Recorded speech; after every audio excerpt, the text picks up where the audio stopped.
Yeah, if we do this like no, this, it's is good. like, It's good. yeah. Who picked Oz for you? Did you pick Oz out? I did, because of course I was considering for a long time having Oz, and Giancarlo was against it. Yeah. And then one day I just decided I have to have a dog. Yep. And being friend with Marianne Mm-hmm. that had 2 dogs, and she always told me, you have to go if you're feeling for it, just go get yourself a dog. Yep. And I remember when we had a party at Marianne's house, her and Susie and Lucas, they said, we are going to find you a Rottweiler right now, today. And they took their phone and they called a couple breeders, and nobody had a Rottweiler. Yeah. And there's this lady, she answered the phone, it's like, oh yeah, we have one, just one is left. Well, but he's not, and I was looking maybe, at 6 months, because they're not chewing, they are easy going. Yeah.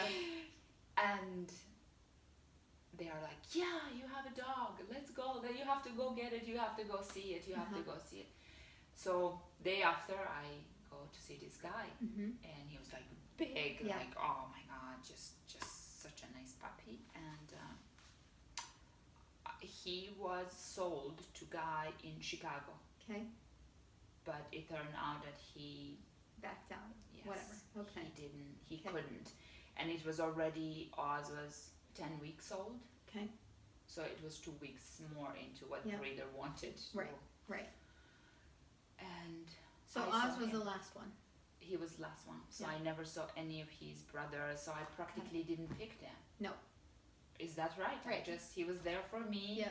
Yep. And I saw these people, and they were so kind to me. They explained about, they show me his mother and a father, and they're these beautiful, beautiful animals. But it wasn't like about, I wasn't looking for a stud, right? For a glorious, beautiful, big dog. That was the last thing I had on my mind. I just wanted a dog. I just wanted love. Right. And so I start crying. It's like, I have a husband, and he is against us having a dog because of the strong connection that we already had with our previous dog. And we are still in the mourning. I think when they die, it just like, it never gets better. Yeah. It doesn't go away. No, because you can't replace that. Exactly. That connection. And I think that I personally, I don't want to let go of that pain. I wanted to stay with me. And it's staying. And Giancarlo didn't, he's like, no, we are not going to. And I start crying. I was like, I don't know how to do this. I have to tell him. And they were like, these people will think this girl is crazy. Right. Or what? I then said, okay, no, they said, go home. He's here. Call us tomorrow morning. And we'll see. You will know. You will know. It's like going home, cried, called Marianne and said, like, I don't know what to do. And she's like, well, you don't have to talk to, I don't want to talk to you. Please don't call me. I'm not going to help you. You have to decide on your own. And next morning I got up at 7 o'clock. People was like, I'm coming to pick up my dog. And did you didn't talk to Giancarlo at all? No, not at all. Okay. I just went over there, got this doggy, big dog. I couldn't even carry him, I think, at that point. It was just like really big guy. Then as I'm pulling into our driveway, there's Tony, our neighbor. And he knew how much Giancarlo was against us having a dog. And then he came to me and was like, oh my God, you did it. It's like, yes, I did it. He did it, So he helped me to bring out Oz from this crate. And then and he's like, okay, you go tell Giancarlo, and I will wait outside for you. And I will wash your crate, because Oz obviously vomited. And then I took him. I went to Giancarlo's like, oh, this is our new baby. And Giancarlo cried. He saw him. He didn't say a word about what have you done. This is never ever for a moment. He just had this ear, and his tears just came down, and and then he asked me, can I give him a name? Did you already picked some name? I was like, well, I think this is like old magic, so I'm going to call him Oz. Okay. And he said, can I give him a second name? It's like, yes, of course. Yeah. And his second name is Brutus. So here we have Oz Brutus. Yeah, good. So, how are you going to handle introducing the second puppy? Does he know? No, he doesn't know either. He doesn't know about this. So of course I have you to help me. I mean, I don't really know what to do. I think maybe I don't need to know what to do. It's all going to come natural. And I think when we are pouring all these questions and problems, and then we would never have second dog or second child or sometimes you just have to do it. Going through, are you going to pick this puppy? Like what order are you in? Like, do you know have you made deposits? Yes. Okay. And has he said you're like number 3 or no. You've got, okay. So I don't know how is that process. Ask him. Okay. Ask him if he's going to pick the dog for you, or if we get to. Okay. And will you go with me? Yeah, because then we're going to videotape this whole process of it. Yeah. So just ask him, because at 4 weeks, we can pick it. Like, we'll know. At 4 weeks? Yeah. Yeah. Good. So, but it depends on how some breeders want to pick the dog for you, because they've got, their pick and how they have their litters. Other breeders will say, well, you made the 3rd deposit, so you get 3rd pick. So you can pick after the 1st and the 2nd people have picked their dog, then you can. But if we can still see the puppies at 4 weeks, we can still, like, even if we're like 4th pick, we can still go, okay, these are our 2 that we would like. But if they're gone, then just find out what the process because is. I would love to do that very much this time. Yeah. Okay, I will. Yeah, so just ask him the process of picking, if there's an order, or if he picks, or if you can come in and pick, and if so, how does that work? Right. Just ask him that, I think that should be normal, right? Yep. So, okay. Yeah, just ask him how, because Oz being the only one at that point, you didn't get to go through that process, so I would ask him what. And this time, as I said, I would love to. Yeah, it's a whole different journey, for sure. And are we at that point being able to decide to say this? I would like to have I would like calm puppy. That is what I'm looking for. We're going to look at 2 different things. One, how is the puppy in the litter, as far as how it's playing and socializing with its litter mates, because we want to make a good match for Oz. Right? If we have an over-the-top puppy that's aggressive and assertive, that's not going to be a good balance for Oz, because he's not an over-the-top player. No. He's a very balanced, social, we play and we sleep and then we do things together, but we're not just constantly playing. So to have a dog that has to fulfill that social need and over-the-top play, then it would create Oz to get frustrated with it, versus a dog that says, oh yeah, we can play and then we can relax, and then we want a dog that's connected to the people, not that it can't leave its litter, because we want the puppy to connect with you as well. And if it's so connected to the litter, then it's going to connect tighter to Oz, and you'll be second fiddle. So we have to look at what do we want temperament wise, and then how does that fit to who Oz is, to make sure that we're adding fulfillment, not making it frustrating for Oz. And that's where, when you see the other dog that with the snowshoeing, he found that perfect match. Whether it was happenstance or not, he had that match that he didn't really have to do a whole lot, because it was a perfect fit. And when you have that perfect fit, you don't have to put a lot of work into it. He didn't. Where with Oz being the last dog, he saw all of his litter mates go, which he experienced loss, and he was the last picked or the last sent, and so there's baggage that comes with that. So he was disconnected also from his mother for more than 2 weeks. Right. So with nobody. Nobody. Right. So you never want the last dog. In the big scheme of things, like if anybody says, "Oh, I have one dog left," I would move on. So he turned to be beautiful. That's because all the work that you put in, right? Yeah. You're like, Oz wasn't easy. You Not put at all. a lot of work into getting him where he is. And sometimes it still is work. Still. And so so you didn't make that pick in a way of what we want this puppy to come into the home and be easy. We want it to be balanced. We want it, and we have that opportunity to do so. And so we have to make sure the puppy contributes in.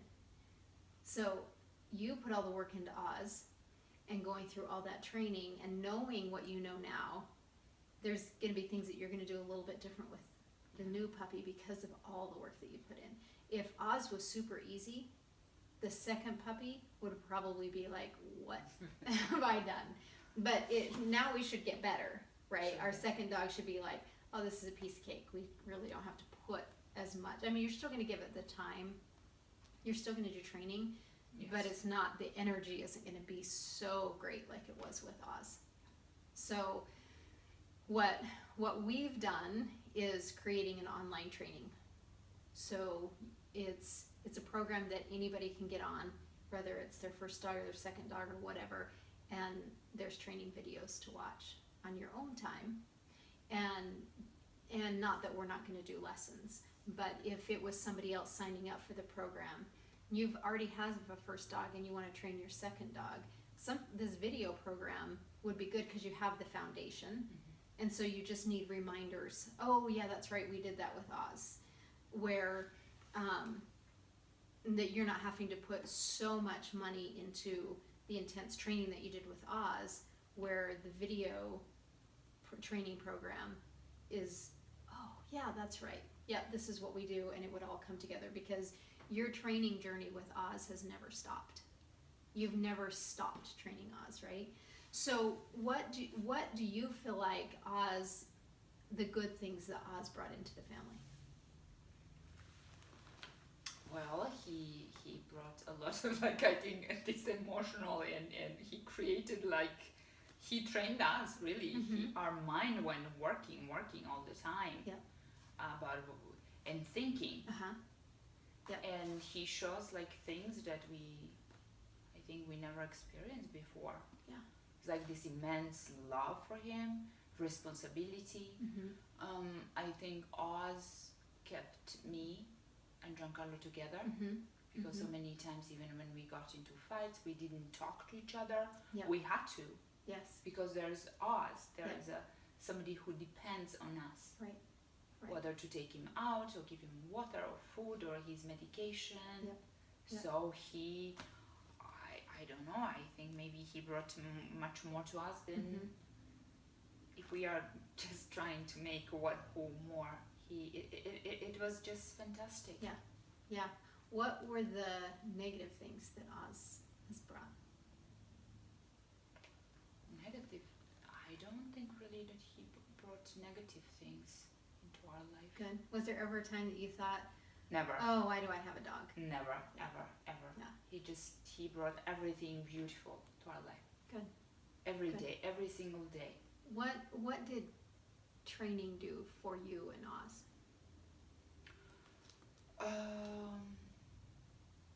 I think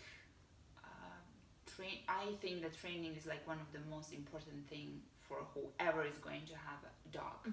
It's like for a child going to school, you have to go to school. Yeah. You have to again see other people, meet other people, other dogs. It is one of the most important, glorious things that we found you. Yeah. Well, absolutely, yes. Yeah. And then I when I was going to find Oz, I was always saying, First of all, I have to find a trainer. Mm-hmm. I have to find somebody who will help us behave well, be good. We need to know what are we supposed to do, because I don't know. Yeah. Really don't. Yeah. Yeah. And then we were so lucky after we got you after what, 2 months? Yeah. Yeah. So yeah. it was everybody needs to have you, Joe. Everybody. every single person. What happens like in Montenegro? Is there trainers? Is everybody on their own? What's the relationship there with dogs? And there are trainers, but I don't know how it's like very police training that they impose to a dog. And then I see these guys, I think they are implementing maybe hard ways. They will yell. So in also what I see over there is more, it's not respect, it's the dog is more scared of their owner than respecting them. And that is what I wanted with Oz. I never wanted him to be scared of me. Yeah. We need to have these boundaries, of course, right. but you need to respect me, and you cannot be scared of me, never. Yeah. What things have you experienced owning a Rottweiler? Experience? Yeah, from just the general public, from just people in general, and you knowing that you have a Rottweiler. I think that people should not judge dog by what kind of breed they are. Yep. They should judge dog by so many different things. By me, first of all. The owner is always that who transmits the good vibe to me. Yep. It's like he is this lady or this man. They exactly know what they are doing with their dog, and I know exactly that this phenomenal dog. Right. And they give you this security of, yeah, my dog is good, and he's good. Yeah. My dog is not, then you keep him on leash, and that is also a good owner. Right. So. Yeah. And at the beginning, I didn't know that, and then you told me that I have to be aware of other people's feelings. Oh yeah, my dog is good, he's fantastic. Well, don't be scared. Well, there are people that they are scared of a big dog. Yeah. And of course, being a Rottweiler is even adding more to it. Right. And I don't think it's as bad as it used to be. No. But it's still, having German Shepherds, the Rottweilers, that it's still that, they're police dogs, or they're trained to be aggressive, and that's not the case. But you still have to kind of be aware of those emotions in people, because it's still there. I mean, it's you still, I can take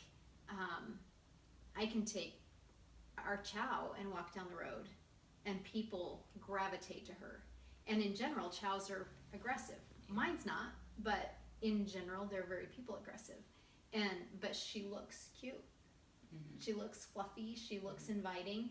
But if I take the German Shepherd, people will have a tendency to kind of circle around me versus even smile, because I have a German Shepherd. Yeah. And so just always being aware that it shouldn't matter what breed you have. It is on how the owner is presenting their dog to the public, on how you should react. But we have a tendency to, it's a Rottweiler. Yes. We can't. It's a German Shepherd. We can't. But I also experienced many people, the first thing when they see Rottweilers, like, they're big, lovable bears. They know. People know that he's a good dog, or I think, again, they are feeling that, and they are seeing that, and it's really less of it. Yeah. So. It is. What do you hope for with this new puppy coming into your home? What do you want to fulfill in here? I always want to have a lot of dogs. That is what we were born into dogs. And our dogs, and I don't remember, that is another thing. They were like, they knew how to sit, how to lay down, how to wait for their meal. it was just like, but they didn't live inside of that. They would live outside. And this is like when I love to be important to my dogs. I want them to rely on my love. And I think that I always felt this, I have a lot of love, like it's something is inside that needs to come out. And dogs and animals are something that I really, really, really love. And I also think that Oz would be happy. He will be happy. To having his own kind and reflection of himself, and I think that is going to be very beautiful. How old is Oz? Oz is going to be May 9th. He's going to be 6 years old. And that's the perfect. It's the perfect storm as far as getting another puppy, because he's still playful. He's still he's not an old man where he just wants to do his routines. He still likes to explore. He still likes to go out, but he's obedient. And so you bring a puppy into that, because the puppy's going to mimic and follow what Oz is doing. Not saying the puppy's going to go off and not going to go off and do his own thing, but Oz is going to set the rules. Like, this is what we do in this house. This is how, we do things. And so Oz is at that perfect time to train another puppy. And that there's habits that Oz does, but none of them are behavioral, that he's not aggressive. We're not working on him being mean on the leash. He's social with other dogs, but he's not over the top. And that's what that puppy's going to fold into is, oh, we can go play.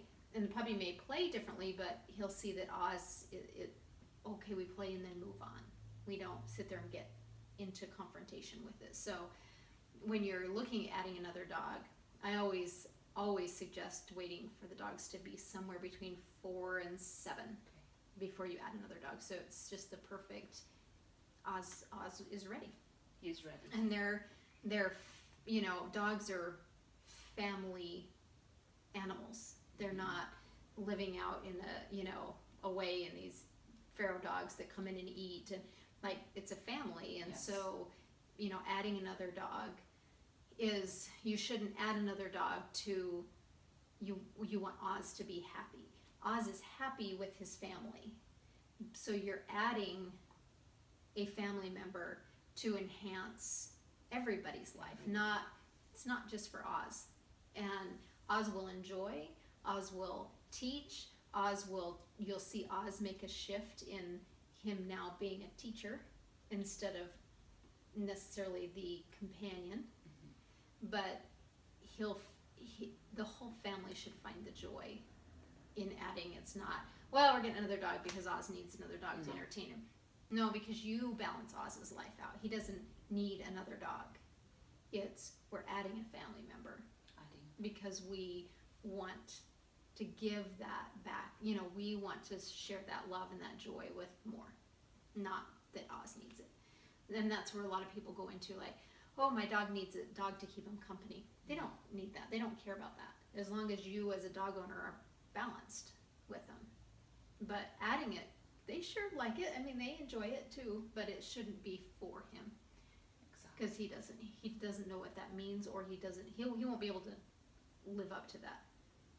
Why was he like when he was, is that having something to do with him being last when, you remember he wanted to kiss so much Greg. He would go to Marianne and he would kiss him and kiss him and kiss him. Yeah. And of course Greg didn't like that. He didn't like that at all. Yeah. Yeah. But Ozzo wanted so much to give him so much love. Yep. Some of that's experience, the loss, right? His whole litter left him, and then he got removed from his mom. He never kissed me. And so he doesn't. Well, that's you came into his life as a rescue, kind of like a leader, like, yes, there wasn't, if it's going to definitely be different taking a puppy from the litter where he hasn't seen everybody leave, and you will be that, okay, let's go, I'm your person now. And so this puppy comes into this life with no baggage other than what the breeder puts on him, like clean. Where Oz came with some baggage because he was the last to go. He got separated, and I'm sure many people came and looked at him and didn't. I mean, I'm sure they were trying to sell him. Mm-hmm. So, he experienced a lot of that, and so connecting with another dog was just like, oh, don't go. What are we? There's that. Yes, I'm okay, and I'm gonna be yes. submissive, and can I stay with you, and let's be pals, and he didn't find that in. What if we had another dog at that time? He would definitely cling to it much more because he doesn't have that loss. Mm-hmm. You see this story about how to understand dog is never ending. Yeah. It's like I am for the first time again connecting to, after 6 years, to what actually Oz experienced. I knew it, but I didn't feel that that it was like that. Yeah. So adding another dog in, Oz will, like I said, you'll see him shift gears. I think every time that Oz is with some other dog, he's so happy. Mm-hmm. Sure. He is just there, and he's so submissive, and he is almost trying to please these other dogs. Yeah. Like where this puppy coming in is going to do that and say, Oz, take care of me. What are we doing? This is scary, and Oz is going to go, it's fine. We're happy here. This is good, okay. Right? So as Oz grows into knowing that this puppy is staying around, at first it's going to be kind of a novelty, and then Oz is going to go, oh, you're not leaving, and then they'll start playing, and there'll be maybe times that Oz becomes submissive to the puppy, but that's the way it should be. It should be up and down. Mm-hmm. But at first it's going to be this novelty of romping, and then he's going to go, oh, I need to teach you some things because you're staying. And then it'll become this more leadership. Oz will take that role of being a teacher, and he'll correct him, and he'll let him know that, nope, you can't do that, and so he'll be more corrective than what you've seen him with other dogs, because now this puppy's not going anywhere. It's not like we just brought a friend over to play. And then he'll fall into companionship.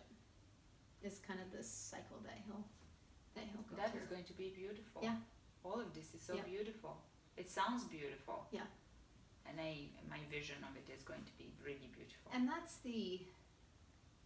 that's one thing, Valentina, that you've done well with Oz, is you've created the vision of how it should be. Yeah. And you've kept it that way. And that's why we do in our home. Like, we can take aggressive dogs into our home, and they're not aggressive because that's not what happens in our house.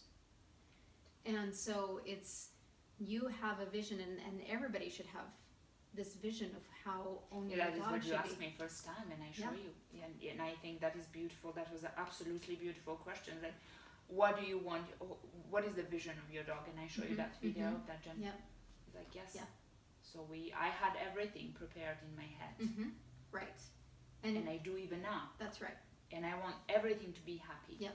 And even as I watched a friend of ours engaging with his dog of his and how quiet he was, I still prefer my dog. Not just because I prefer Oz in sense of I want him to love people and to love other dogs.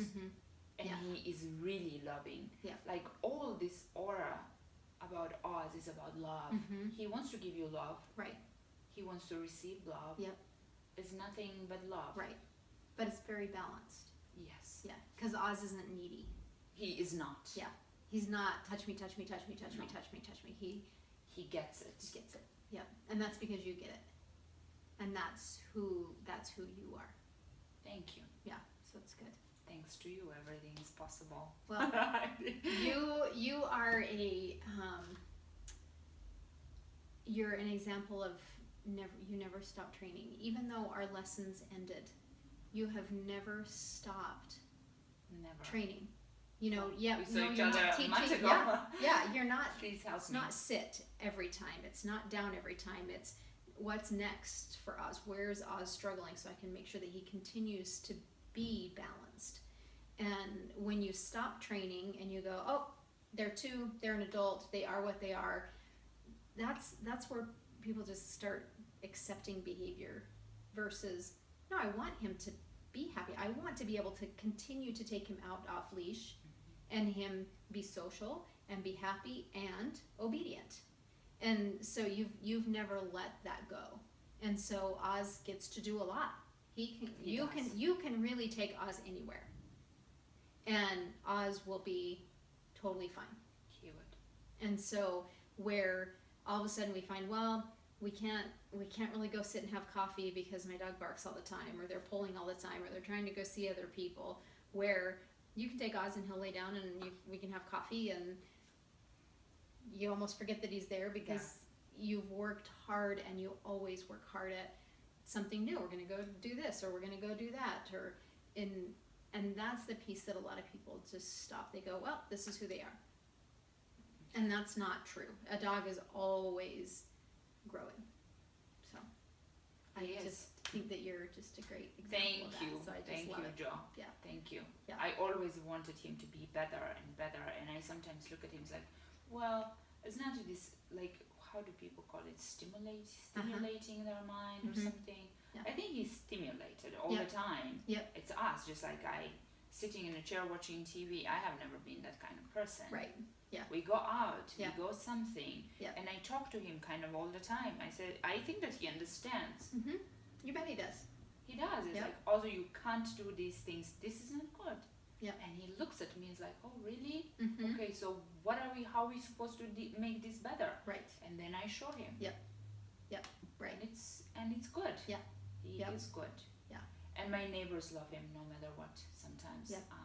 And that is also showing me that I succeeded. Yeah. Definitely with him. For sure. He's still a dog at the end of the day, and he still makes mistakes at the end of the day.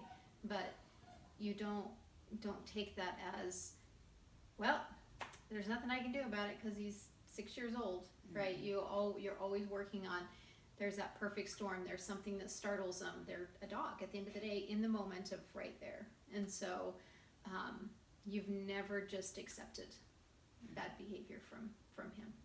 Even though there's been times he's been naughty, but you've never accepted it. And he knows that. Yeah. So it's good. He does. We are very, very connected. Yeah, it's good. Very much so. It's good. The bad thing is that right now he doesn't want to go pee-pee with anybody. He's waiting for me. But when you told me before, when they need to do something, don't worry, they will do it. Yeah. It's just that we sometimes like to think like, oh, he loves me, only me. But no, it's your routines, but if he really needs to go, he'll go. He'll go. He's good. Yeah. And he'll be even better. Yeah. Yes. I always wanted to be a good person, and I think that I'm a good person. That's what I want my dog to be, a good dog. Yes, and that's fantastic. Okay. It's good. Thank you. Good. Thank you, Jo. So